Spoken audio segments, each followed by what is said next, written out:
Laking tulong nito. Eto yan o. Sige, tanggalin mo muna yan.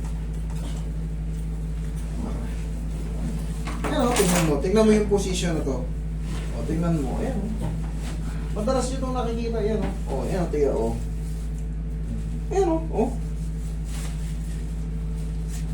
Ito muna ito. Ito na.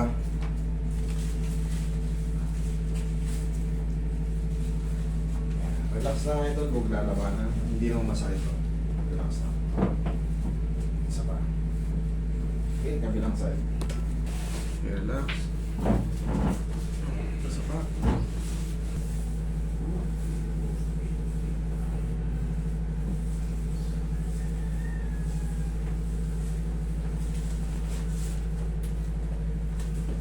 Relax na. Andiyan na ba sila dyan? Ah, Yan. okay, dyan lang muna.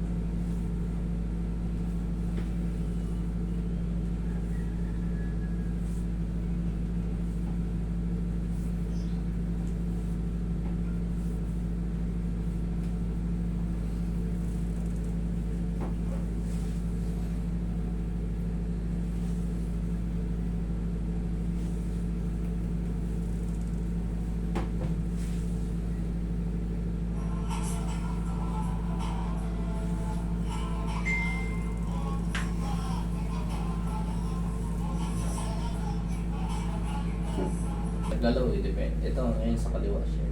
Sa kaliwa. Sige, tagilid kang pakaliwa. Pag ano ka.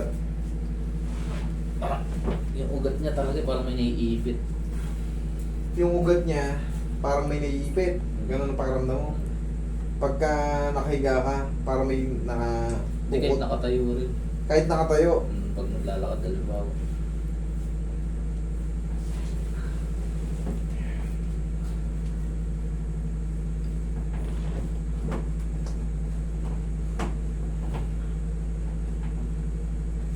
Okay, gaya.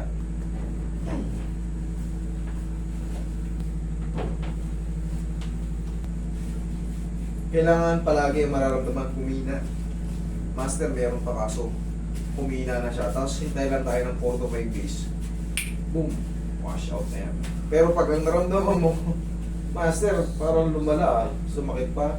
Mali ako. Okay? Oo. Nagbago? Yung konti. Okay. Sige. Pag sumuko siya ng 10 out of 10 talaga, hirap na hirap Pag talaga. nakaipit maglawan. talaga, hindi ka makakilos, no? Pero yan, okay na. Eh, nakakakilos ka naman, ha? Ang gagawin natin dyan, antay lang tayo. 4 to 5 days. Huwag ka muna magbubuhat ng mabigat, bossing, ha? Yun lang muna. Pero Tapos, drive okay lang ang motor-motor. pwede naman magmotor. Pero syempre, yung saldak ba? Oo, hindi naman ako masyadong nalulupak ko. Yun lang, ingatan lang natin yun kasi hindi natin na-expect. May hams pala, may hukay pala. Siyempre, malalaman nyo naman, kakatag yung balakang yun. Masasaktan kayo. Pwede magmotor pero kung hindi lubak-lubak. Okay? Ako. Sige, upo ka. Okay, pero pagkalipas ng mga 4 na araw, wash out na yan. Okay, sir? Tayo ka. Tapos ito yung palagi kong tinuturo sa inyo. Usog ka ng konti. Gayahin nyo to sa umaga pagising nyo. Ang laking tulong nito. Maniwala kayo.